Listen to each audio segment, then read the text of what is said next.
Isang paalala, ang video na ito ay ayon lamang sa aking sariling pananaliksik. Hindi ko nais na pilitin ang sino man na maniwala sa videong inyong matutunghayan. Kung hindi kayo kumbinsido sa mga impormasyon at taliwas ang inyong paniniwala sa kaalamang aking ilalahad, maaari kayong gumawa ng sarili ninyong pagsisiyasat para sa inyong kakontentuhan. Ang videong ito ay gabay lamang sa mas malalim na kaalaman at pag-intindi at hindi gawa ng isang profesional. Naniniwala ako na malaya tayong magbigay ng opinyon at suhestyon bilang malayang mamamayan ng Pilipinas. Maraming salamat po.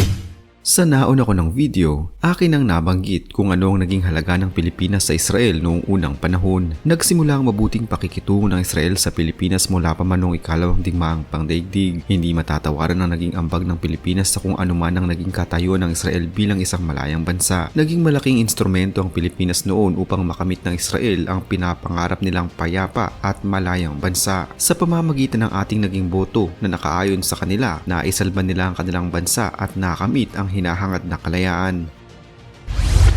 Sa video naman natin ngayon, aalamin natin kung hanggang saan ang kayang gawin ng Israel upang maipagtanggol ang Pilipinas laban sa mga nangaapi dito at kung sakaling maging sukudulan na ang lahat. Handa kaya ang Israel na tulungan tayo lalo pa't hindi pa din tumitigil ang tensyon at mas lalo pang nagiinit sa West Philippine Sea? Ang Israel ay kasalukuyang humaharap ngayon sa isang digmaan laban sa Hamas na nagsimula pa noong nakaraang taon. Kung masyado silang abala sa kanilang sariling laban, paano nga ba nila tayo tutulungan laban sa mga buling bansa tulad ng China kung sakaling mas lumala pa ang kaguluhan? Ano nga bang klase ng suporta ang maaari nilang ibigay sa atin sa panahon na kakailanganin natin sila habang sila ay nakafocus sa sarili nilang giyera? Dahil sa ang Pilipinas ang nag-iisang bansa sa Asia na bumuto noon para sa kalayaan ng Israel at magsarili bilang isang bansa, tanging Pilipinas lamang din ang nag-iisang bansa sa Asia na hindi na kailangang kumuha ng visa upang makapasok sa Israel. Ito umunoy bilang ganti ng Israel sa naging tulong ng ating bansa noong panahon na kailangan nila ng suporta.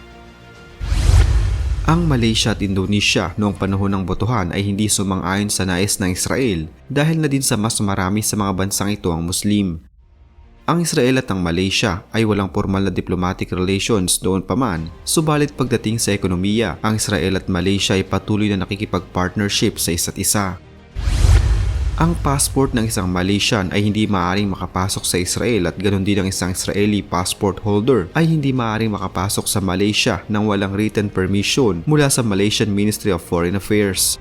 Noong taong 2015, nagkaroon pa ng issue nang hindi bigyan ng Malaysia ang dalawang Israeli surfer ng visa kasama ang kanilang coach upang lumaban sa Youth Sailing World Championship na gaganapin sa Malaysia. Ito ay dahil umano walang diplomatic relations ang Israel at Malaysia at ito rin ang ipinatutupad ng bansang Indonesia. Ang dalawang bansa na ito ay formal na binoykot ang mga produktong nagmumula sa kanluranin.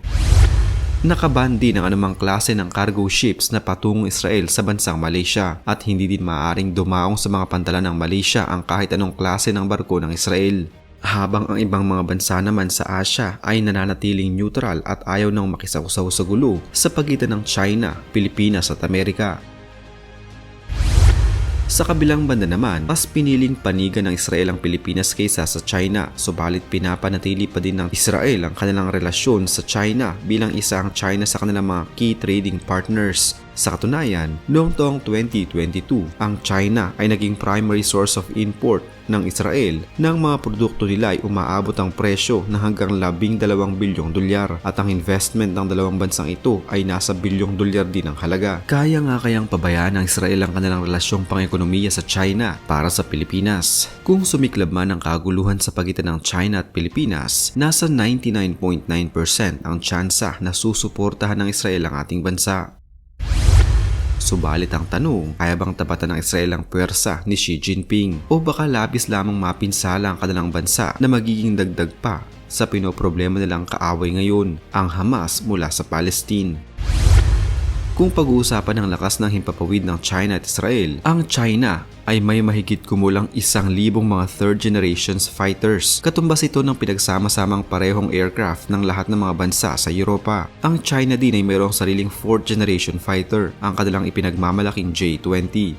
Habang ang Israel naman ay mayroon lamang ng nasa mahigit kumulang 200 mga third generation fighters at 25 F-35. Ang parehong bansa ay may mga nuclear weapons. Pagdating naman sa kanilang mga military strength, ang China ay tinuturing na pangalawang may pinakamalakas na sandatahang lakas sa buong mundo, kasunod ng bansang Estados Unidos, dahil na din sa kanilang mga armadong sundalo at makabagong mga kagamitang pangdigma. Habang Israel sa kabilang banda naman ay nasa pang 20 hanggang pang 26 na posisyon sa mga bansang may pinakamalakas na hukbong sandatahang lakas sa buong mundo. Subalit kahit na hindi ito ganon kalaki kung ikukumpara sa China, meron naman ang Israel ng mga sundalong handa at armado ng mga makabagong gamit na sila lamang ang meron sa mundo.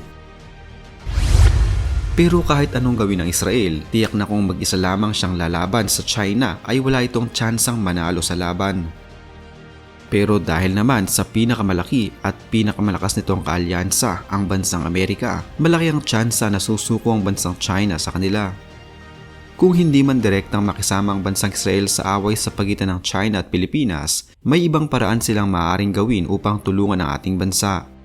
Tulad na lamang ng pagbibigay sa atin ng diplomatic support, intelligence sharing, pagbibigay ng mga armas at kagamitang pangdigma. Ang Israel kasi katulong din ng Pilipinas sa pagpapamodernisa nito ng kanilang hukbong sandatahang lakas. Malaki ang tsansa na tulungan ng Israel ang Pilipinas kontra sa China, subalit hahanap sila ng paraan na kung saan hindi maaapektuhan ng malala ang kanilang mismong ekonomiya.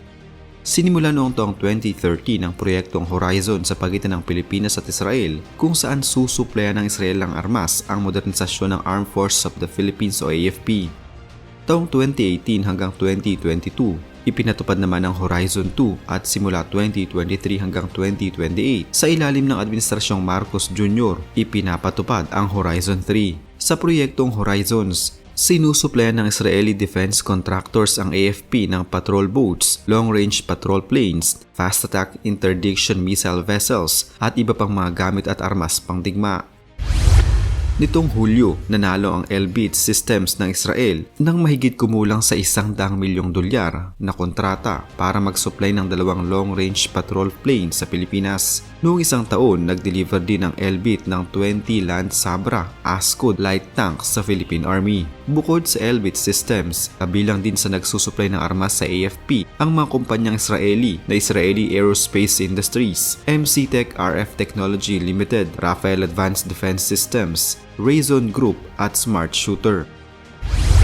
Pinakamalaking buyer ng armas mula sa Israel ang India na $1.2 billion, ikalawa ang Azerbaijan na $295 million at ang pangatlo ay ang Pilipinas na umaabot sa $275 million o halos 15 billion pesos.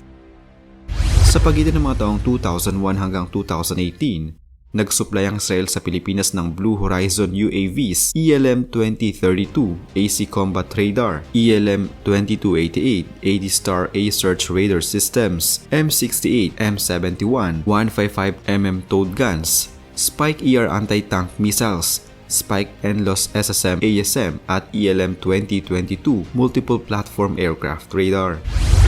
Ginagamit ang mga armas na ito sa counter-insurgency operation sa bansa. Ginagamit din ng Philippine National Police, Philippine Army at Philippine Marines ang mga baril at kanyon na galing sa Israel gaya ng Galil Ace Rifles, 7.62mm Negev Light Machine Guns, TAR-21, Soltam M71, 155mm Howitzer at iba pa. Ang mga armas na isinusupply ng Israel sa Pilipinas ay kaparehong mga armas na ginagamit ng Israel Defense Forces o IDF na kasalukuyang humaharap ngayon sa Hamas sa Palestine. Handa ang Israel na suportahan tayo hindi na lamang sa ekonomiya kundi upang mas palakasin pa ang ating puwersang militar. Tiyak na mas pipiliin tayo ng Israel kumpara sa China kung magkaroon man ng kaguluhan.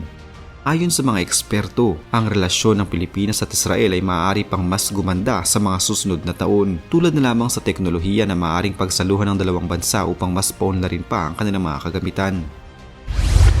Pagdating naman sa turismo, mas maraming mga Israeli ngayon ang nagnanais na mapuntahan ng mga nagagandahang tourist spots ng Pilipinas, habang mas madami din ang mga Pinoy ngayon ang nais na din mabisita ang itinuturing na makasaysayang bansa na nasasaad sa Biblia. Ang pagpapalitan ng mga turista ng bawat bansa ay malaking tulong hindi na lamang para sa ekonomiya, kundi para na rin mas maintindihan ng bawat bansa ang tamang respeto at malasakit ng mga mamamayan ng bawat bansa. Sa hinaharap ay marami pang maaaring pagsaluhan ng Pilipinas at Israel upang mas mapaunlad pa ang kanilang mga bansa. Pero ang mahalaga sa ngayon, meron na tayong pundasyon na maaari nating maging sandigan at kakapitan na kung sakaling mangyari na ang kinatatakutan ng lahat. Nariyan ang bansang Israel upang tayo ay tulungan at handa tayong suportahan sa kahit anong laban.